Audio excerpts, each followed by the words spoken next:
Recording in progress. We are now being joined by Brian Moore. Brian, first fight of 2021. Is it just kind of a relief to be here? Finally, you know, in the week you're going to be competing again?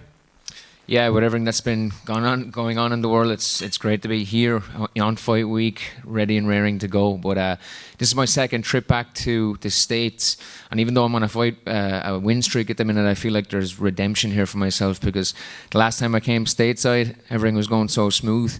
But I ended up breaking my two hands in that fight and ended up losing a decision. It's one that I still think should have been a draw, because I dropped the guy like 4 times. But so I'm just so excited to be back to make amends here in the States. Yeah, and I know nothing's, like you said, in the state of the world, nothing's guaranteed when you put your name on the dotted line. You had 3 opponents pull out since you've been stateside. I mean, is that a crazy camp to try to prepare for? Yeah, when you look at the stylistic approach of my scheduled opponent in Scoggins, it's very different than the man I'm fighting on Saturday. But I came here to fight. This is not my first time fighting someone on short notice, but I will tell you that I've never been more prepared in my life. So you could put anybody in on Saturday night. You could take the champ and put him there on Saturday night, and I'm going to go through him. And that level of preparation, I mean, did you make changes? Was there tweaks? Like, what do you attribute having such a great camp to? The preparation, the diligence, the determination that I came into this camp with. You know, I put it on a different level. My sparring partners were amazing, but I had to get a fresh man every round for this one.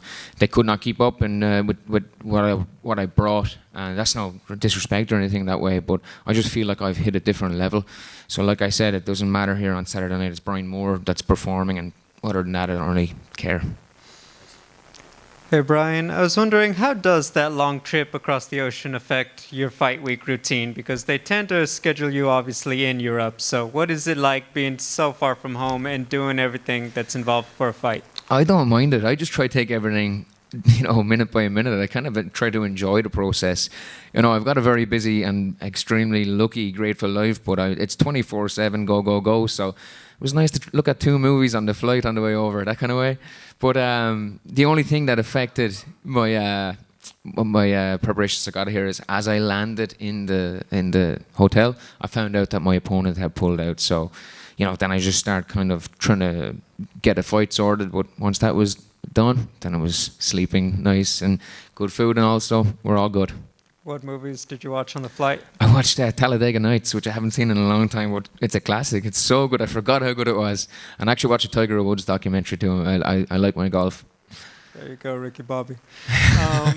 Another question, going to be the first time with a lot of fans in attendance here in the United States. Just what are your thoughts on knowing you're going to have that crowd and the noise and the energy when you compete this Saturday?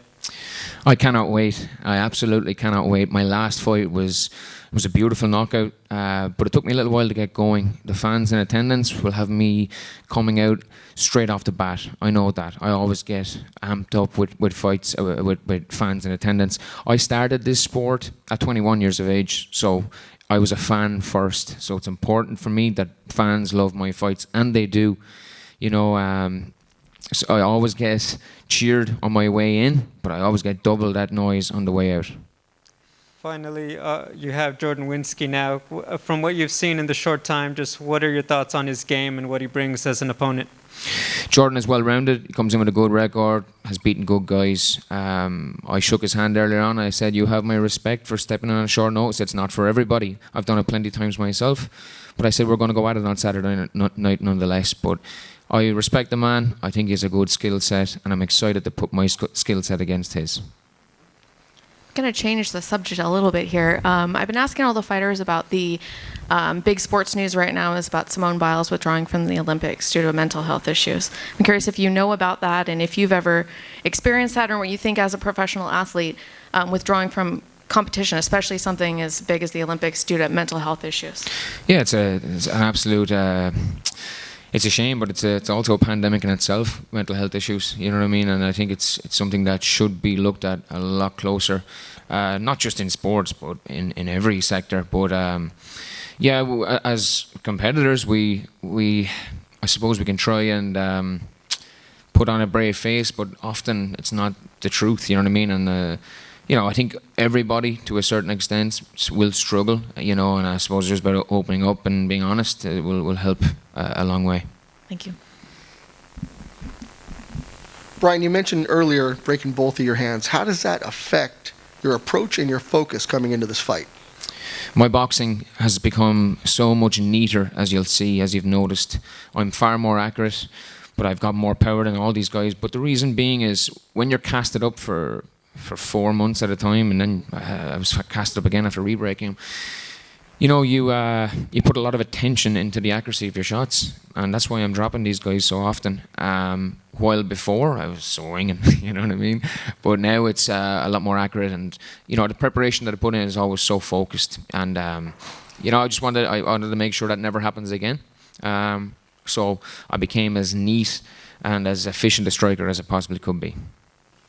All right. Thanks for the time, Brian. Good luck on Saturday. Thank you.